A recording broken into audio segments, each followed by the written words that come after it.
Flashback masa kecil Seyun di mana dia terlihat sedang merayakan ulang tahun bersama seorang wanita. Tetapi wanita itu tiba-tiba dihabisi oleh ayahnya. Dan hal itu nampaknya membuat Seyun sangat trauma. Jungyun pun mulai mencari tahu alur yang dilewati oleh pelaku ketika membunuh Dr. Oh. Tak lama Sukwu datang dengan membawakan beberapa rekaman kamera dashboard yang dilewati oleh pelaku. Tak hanya itu, Sukwu juga menemukan bahwa pria bertopi hitam yang menaiki bus bersama Dr. Oh juga terekam CCTV di kedai kimbap.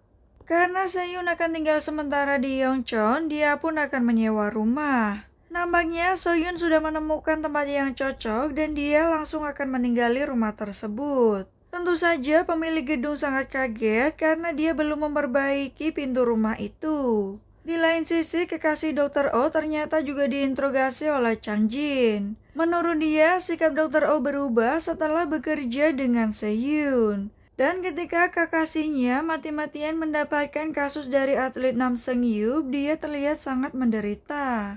Kekasih Dr. Oh pun menyalahkan Seyun atas semua yang terjadi. Setelah mendengar semua pengakuan tersebut, Chang Jin dan Yoo-gun juga mulai mencurigai Seyun. Sementara itu terlihat pemilik gedung dan juga Jo Kyun ternyata terlihat dekat. Mereka membahas kemungkinan pelaku pembunuhan berada di Yongchon. Kini pemilik gedung juga meminta bantuan Jo Kyun untuk memperbaiki pintu apartemennya yang akan disewakan. Dan orang yang menyewanya adalah dokter forensik terkenal dari Seoul. Mendengar hal itu, Jo Kyun terlihat sedikit gugup. Dia bersedia membantu, tetapi Jo Kyun tidak bisa langsung mengerjakannya. Jo Kyun beralasan hari ini adalah peringatan kematian istri dan juga anaknya. Di lain sisi, Jung Yun tidak bisa terus mengamati CCTV. Dia harus segera bergerak ke tempat dari pelaku melewati beberapa rute. Sementara itu, Seyun juga terlihat keluar dan juga melewati toko Binato milik Jo Kyun. Jung Yun juga menelpon Seyun bahwa rumah sakit di Yongchon bersedia menjadi tempat autopsi. Nah, saat Seyun melihat sebuah planting, ternyata dia teringat dengan masa lalunya. Dulu dia juga sering membawa koper hitam dan juga menempelkan stiker tentang bantuan untuk mencari orang hilang. Nah, kelanjutan dari masa lalunya, setelah Seyun meniup lilin dari kue ulang tahun, tiba-tiba ayahnya keluar dengan beberapa bercak lumuran darah. Seyun pun bergegas pergi ke kamar mandi dan mencari serbet untuk mengelap beberapa lumuran darah yang disebabkan oleh ayahnya. Saat melihat apa yang dilakukan oleh Seyun, sang ayah hanya bisa menatapnya. Dan hal itu tentu saja membuat Seyun sangat trauma. Kini Jung Yun melewati sendiri beberapa rute yang dilewati oleh pelaku. Di lain sisi, Seyun juga terlihat menaiki sebuah bus. Saat dia duduk di dalam bus, tiba-tiba Seyun teringat tentang hal terakhir yang dia bicarakan dengan Dr. Oh. Seyun mulai menyadari bahwa saat itu ada orang lain di belakangnya. Seyun menduga bahwa orang tersebut adalah sang ayah. Tetapi laki-laki bertopi hitam justru memanggilnya dengan nama Seun. Nah, kemudian Jung Yun berhasil membaca beberapa rute dari si pelaku. Dia pun mulai menemukan beberapa titik terang. Jung Yun terus berjalan hingga dia menemukan beberapa rute yang terlihat sedikit mencurigakan. Di lain sisi, Jo Kyun berada di sebuah tempat dan ada sebuah truk di depannya. Nah, anak kecil yang bernama Seun pun memanggilnya dan mengatakan bahwa semuanya sudah siap. Saat Jung Yun berada di depan rumah Dr. Oh, dia melihat Seyun. Nah, ternyata Jo Kyun akan melakukan aksinya dengan membedah seorang mayat. Sebuah gergaji mesin pun akan dia gunakan. Kini korbannya adalah seorang mayat perempuan. Gadis kecil yang diakui bernama Seun juga terlihat memakan kimbap. Sedangkan Seyun dan juga Jung Yun pergi bersama ke sebuah resto. Jung Yun juga mengaku masih belum menemukan bukti lain. Sebenarnya di dalam mayat tersebut ditemukan obat pelumpuh, tetapi Se-Yun tidak memberitahunya kepada Jung-Yun. Kemudian Jung-Yun pun mengatakan bahwa orang bertopi hitam di dalam bus mirip dengan orang yang berada di kedai kimbap. Jung-Yun juga menduga bahwa pelaku adalah orang dari Yongchon sendiri, karena dia sudah hafal rute dari daerah sekitar. Nampaknya si pelaku juga ingin dicari secara terbuka. Se-Yun memberitahu kemungkinan dengan menyebar sebuah brosur. Jung-Yun juga berpikir bahwa hanya orang yang punya kesan tersendiri yang bisa mengetahui si pelaku. Tiba-tiba Se-Yun menerima telepon dari Dr. Choi bahwa kedua mayat mempunyai kandungan pancuronium yang sama. Saat Se-Yun memberitahu tidak ada kandungan obat di dalam tubuh mayat, saat itu Jung-Yun melihat ada bekas suntikan. Namun Se-Yun mencoba berbohong bahwa tidak ada bekas suntikan di leher Dr. Oh.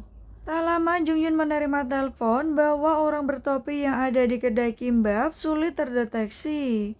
Hal itu karena cahaya yang begitu terang.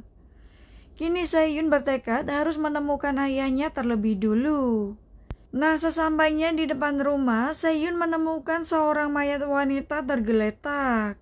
Ketika dia mendekati mayat itu, Se-Yun menemukan bahwa mayat itu sudah dijahit beberapa bagian tubuhnya. Hal itu membuatnya teringat tentang boneka yang dulu dia jahit. Se-Yun ingin merobek jahitan itu, tetapi dia mengurungkan niatnya. Tak lama nomor tak dikenal pun menelpon. Se-Yun sedikit panik, tetapi akhirnya dia pun menjawab telepon tersebut. Se-Yun tahu bahwa itu adalah ayahnya sendiri. Dia pun mencoba mencari tahu di mana keberadaan ayahnya. Se-Eun juga terlihat membawa sebuah koper hitam. Sementara itu, Se-Yun terus mencari di beberapa tempat yang dia lewati. Dari arah belakang, sebuah kaleng tergelinding dan membuatnya semakin penasaran.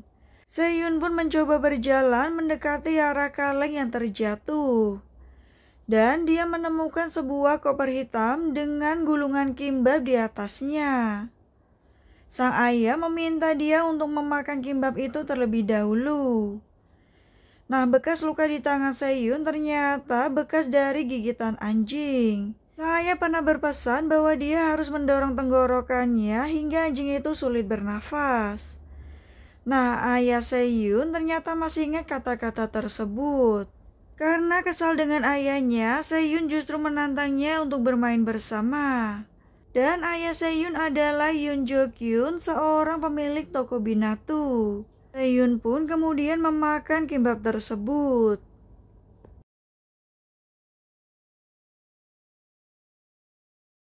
Flashback kembali masa kecil Se-Yun di mana sang ayah terlihat memotong rambutnya.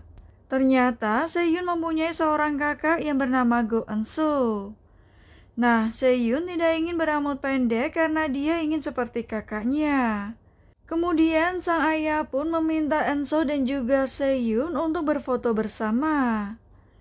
Eun-soo nampaknya sangat menyayangi Se-Yun. Kini polisi pun datang untuk mengidentifikasi mayat yang ditemukan. Chang Jin terlihat kesal karena jurnalis Kim selalu ada di dalam setiap kasus. Kini Jung-Yun bertanya siapakah orang yang menemukan terlebih dulu. Jung-Yun tidak menyangka bahwa orang pertama kali yang menemukan mayat itu adalah Se-Yun. Hal itu pun membuat para detektif semakin curiga. Yoo-gun juga mencoba untuk menginterogasi Se-Yun. Dia mempertanyakan apakah badan forensik ikut melakukan penyelidikan dan juga menemukan mayat. Nah, Se-Yun kesal dan mengatakan bahwa salah satu korbannya adalah rekan mereka. Itulah kenapa badan forensik sangat serius untuk menangani kasus ini. Tiba-tiba Jung-Yun menerima telepon bahwa surat autopsi sudah dikeluarkan. Mereka akhirnya akan menyelidiki kasus tersebut.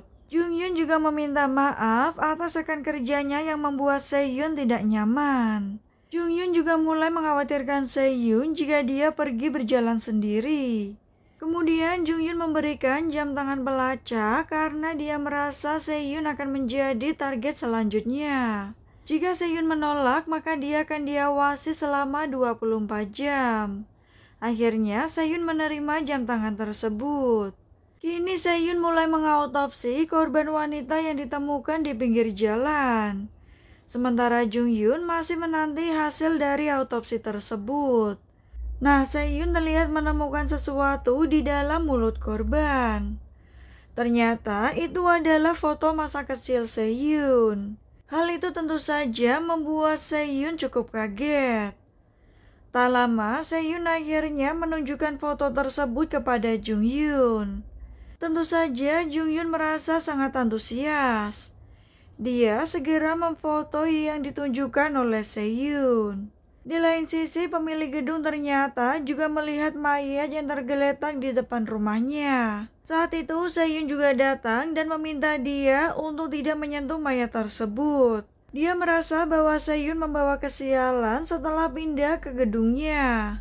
Di lain sisi, Jo Kyun dan juga Seun terlihat menuju ke sebuah tempat. Ternyata Jo Kyun membawa Seun untuk pergi ke desa Danyang di Haryong. Dan itu adalah rumah masa kecil Seyun dan juga ayahnya. Jung Hyun mulai curiga karena sebelumnya mayat Yeonju mengandung natrium, kemungkinan pembunuhan itu terjadi di pelabuhan. Jung Hyun mulai teringat kasus tong biru yang terjadi tahun 99 di pelabuhan. Kasus itu juga belum terpecahkan. Dalam kasus tong biru juga ditemukan potongan tubuh manusia dan juga cairan pembersih lak. Namun menurut Seyun tidak ada benang di dalam kasus tong biru. Jung Hyun kemudian bertanya berapa lama dia bisa mengetahui DNA dari foto yang ditemukan. Namun saat ditanya, ternyata Seyun tidak fokus hingga membuatnya kaget. Seyun memberitahu hal itu bisa memakan waktu hingga 7 hari. Saat Jung Hyun mencoba kembali bertanya tentang kasus tong biru, Seyun menjawab akan mencari tahunya lebih dalam. Ketika Seyun kembali ke lokernya, dia teringat akan sesuatu di masa lalu. Saat itu Seyun melihat kakaknya Anso akan pergi. Tetapi Enso kemudian menghampiri Seyun dan juga memberikan boneka yang sudah dia jahit. Hal itu membuat Seyun sangat kesal. Di lain sisi, Jo Kyun masih mengecat rumah masa lalunya. Dan gadis kecil yang dinamai Seun sekarang menemukan boneka di ruangan tersebut. Polisi pun mencoba melakukan restorasi dari foto yang ditemukan di dalam mulut korban. Jung Hyun mengungkapkan kepada Pak Choi ingin mencari tahu anak yang hilang yang berada di foto tersebut. Dia juga menduga bahwa kasus ini berhubungan dengan kasus tong biru yang terjadi di tahun 99. Pak Choi kesal karena dia akan membuka kembali kasus lama yang belum terpecahkan. Sementara itu, Seyun terlihat menuju ke desa Haryong. Tentu saja tempat yang akan dia tuju adalah rumah masa lalunya. Sesampainya di sana, Seyun mencoba membuka gerbang itu menggunakan sarung tangan. Dia juga masuk ke dalam rumah yang ternyata sudah dicat oleh Jo Kyun. Seyun juga menemukan buku serta pisau bedah di atas meja. Tak lama Seun masuk dengan membawa boneka milik Seyun kecil. Dia juga kaget karena gadis itu bernama Seun. Soyun pun buru-buru keluar dan mencari gadis tersebut. Dari arah belakang ternyata Jo Kyun datang. Ini adalah pertama kalinya Seyun bertemu dengan ayahnya kembali. Jo Kyun pun langsung memeluk Seyun. Di lain sisi, Jung Hyun menelusuri kembali kasus tong biru yang terjadi tahun 99. Satu-satunya tersangka bernama Go Sodam. Dia ditangkap di rumahnya di daerah Haryong. Nah, ternyata saksi yang melihat adalah penderita skizofrenia. Hingga akhirnya pelaku pun dibebaskan 2 hari kemudian. Istri pelaku bernama Lee Jung Mi dan juga satu putri asuh bernama Gu Eun-so. Sugu kemudian datang dengan memberikan beberapa data yang sudah dia temukan. Seyun tidak menyangka bahwa ayahnya masih hidup. Karena sebelumnya Seyun sudah memastikan bahwa dia mendorong ayahnya jatuh ke lereng gunung. Tetapi ternyata dia bisa selamat karena bertemu dengan orang pencari herbal yang mengobatinya. Saat Seun mendekat, Jo-kyun memintanya untuk pergi bermain. Sang ayah pun terlihat memanggil Seun dengan nama aslinya yang bernama Seun. Seun memperingatkan bahwa kini namanya berganti Sehyun. Dan gadis kecil yang bersama Jo-kyun adalah anak pungut. Ketika Seun melihat ayahnya, dia mencoba untuk melukai leher ayahnya. Namun itu hanyalah imajinasi Seun. Saya terlihat kesal dan meminta Seun untuk mengganggu ketika dia berbicara. Seun pun perlahan mulai mendekati ayahnya. Seun mengatakan ada hal yang ingin sangat dia lakukan. Tak lama, Seun mengeluarkan pisau yang ada di kantongnya dan mencoba untuk melukai sang ayah. Di lain sisi, para detektif berhasil merestorasi wajah dari foto yang ditemukan di dalam mulut korban. Jo-kyun merasa sangat marah. Dia menuduh bahwa An-sola yang menghancurkan hubungannya dengan Sehyun. Namun Sehyun tidak peduli dan dia mengambil kembali pisau miliknya. Saat Sehyun mencoba untuk mendekat, tiba-tiba dia tertembak oleh sesuatu. Dan hal itu dilakukan oleh Seun si anak pungut. Hingga akhirnya Sehyun pun pingsan.